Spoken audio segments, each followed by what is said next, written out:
Hello guys, welcome my channel गुम है किसी के प्यार में। आज के एपिसोड में आप देखने वाले हो कि यहाँ पे सवी और उसके परिवार वाले रजत के घर में आए हुए होते हैं। वहाँ पे वो सीन बहुत ही डिफरेंट दिखाई देने वाला है। वहाँ पे आप देखोगे कि सब लोग वहाँ इकट्ठा हुए होते हैं और रजत भी वहाँ पे होता है और सब लोग हैरानी से एक दूसरे को देखते रहते हैं। लेकिन रजत भी बहुत फंसा हुआ होता है क्योंकि उसे उसके बहन का भी पति है एक तरफ और यहाँ पे सभी उसकी बीवी है और उसके फैमिली मेम्बर्स की जिम्मेदारी लेना उसका कर्तव्य है। फिर भी वहाँ पे वो कुछ नहीं कर पाता, फिर भी वो सभी के लिए फैसला सुनाने जाता है। वहाँ पे देख सकते हो आज के एपिसोड में कि हिरनी ताई सभी को समझाते हुए दिखाई देने वाली है और भाग्यश्री उसे घूरते हुए नज़रों से उसे देखती है। वहाँ पे सही किसी से भी नज़रें चुरा नहीं सकती और देख भी नहीं पाती। वो शर्मिंदा हो गई होती है क्योंकि उसे नहीं मालूम था इतना बड़ा हो जाएगा, लेकिन वो बताना भी ज़रूरी था। और वहाँ पे आप देखो कि रजत सभी को बोलता है कि अगर मैंने कुछ गलत किया तो उसके लिए सॉरी, और जिसे इस घर में नहीं रुकना वो नहीं रुक सकता। ऐसे वो समझ में नहीं आता। उससे पहली बात तो उसे माफ़ी मांगना भी नहीं आता। फिर भी उसके आत्मसम्मान को वहाँ पे ठेस पहुँची है तो वो उस घर में नहीं रुकती, वो बहुत रोती रहती है। फिर वहाँ से वो अपने घर चली जाती है। फिर घर जाते ही वहाँ पे रजत फिर से अपने पापा के सामने बैठा है और बोलता है कि मैंने कोई बात गलत की क्या? मैंने जिगर को जेल भिजवा के अच्छा किया कि बुरा? मैंने मेरे बहन की ज़िंदगी से वो आदमी दूर कर दिया।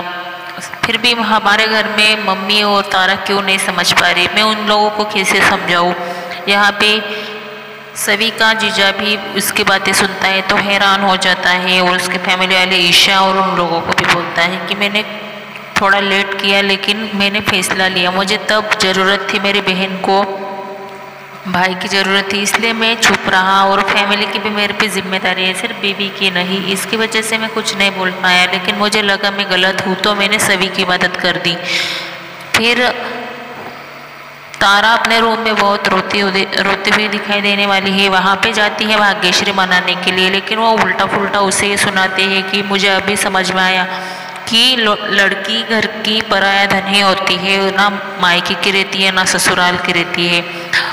मेरे तो सभी ने दोनों ही घर उजाड़ दिए हैं, मैं कहीं के नहीं रही और मेरी बेटी और मैं अभी कहाँ जाऊँ, क्या करूँ? ये बातें सुन के भाग्यश्री उसे हौसला देती है। वो बोलती है मैं तुम्हारे साथ हूँ, अगर तू नीचे नहीं आया खाना खाने के लिए तो मैं भी नहीं खाना खाऊंगी। तो उस बात पे उस पे तारा बोलती है कि प्लीज़ मुझे अकेला छोड़ दो, लीव मी, मुझे यहाँ से चले जाओ। और फिर वो नीचे आते ही वहाँ पे घर में थोड़ा इमोशनली ड्रामा रहता है। वहाँ पे आता है रजत और उसकी मम्मी के बीच बातें होती है। तो फिर वहाँ पे तारा भी पहुँच जाती। तारा बोलते हैं कि मुझे यहाँ पे घुटन हो रही है, मैं थोड़ा बाहर जा रही हूँ। तो उसकी मम्मी को डर लगता है कि ये गलत कदम ना उठा ले, तो वो बोलते मैं आपके सामने, मैं तुम्हारे साथ आऊँगी, मुझे भी बाहर आना है। वो बोलता है नहीं तुम मत आओ।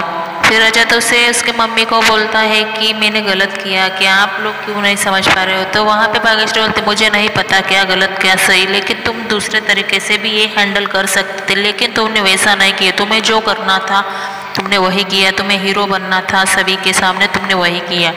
तो वहाँ पे रजत टूट जाता है, उसके पापा का फैसला भी लेता है कि मैंने कुछ गलत किया कि ऐसा वैसा बोलता है। तो घर वाले उसे समझ जाते हैं कि तुम सभी को घर में लेके आओ। जो तब वहाँ पे रजत को उसके पापा बोलते हैं जिस तरह से हम लोगों ने आत्मसम्मान लड़की का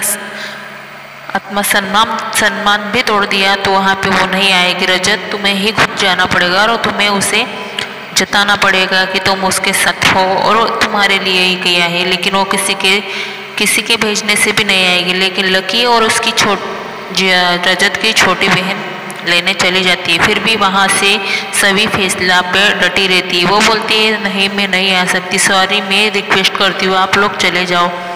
उसे बार बार वो पिछली बातें याद आ जाती है। फिर भी अपने मन की नहीं सुनती, वो नहीं जाती और वहाँ से उठ कर अपने रूम में चली जाती है। फिर लकी और उसकी बहन दोनों ही घर से जाते हुए दिखाई देंगे। फिर वहाँ पे आ जाती है मृणाली और वहाँ पे लकी को कांग्रेस भी बोलते और थैंक यू भी बोलती कि तुम लोग तो हो मेरे बहन की तरफ से, मुझे लगता था कोई नहीं है।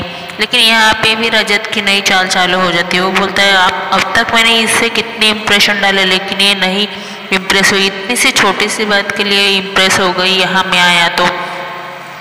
और यहाँ पे देखोगे कि जिगर यहाँ पे अभी जेल चला गया है और सभी भी अपने मम्मी के घर है। रजत भी उसे मना नहीं रहा है और भाग्यश्री भी परेशान है, उसने तो स्वेर भी ले ली है कृष्ण की कि मैं इस सभी को कभी माफ नहीं करूँगी। और तारा भी। तो आने वाले एपिसोड में क्या होगा, ऐसे ही बने रहिए। Thank you.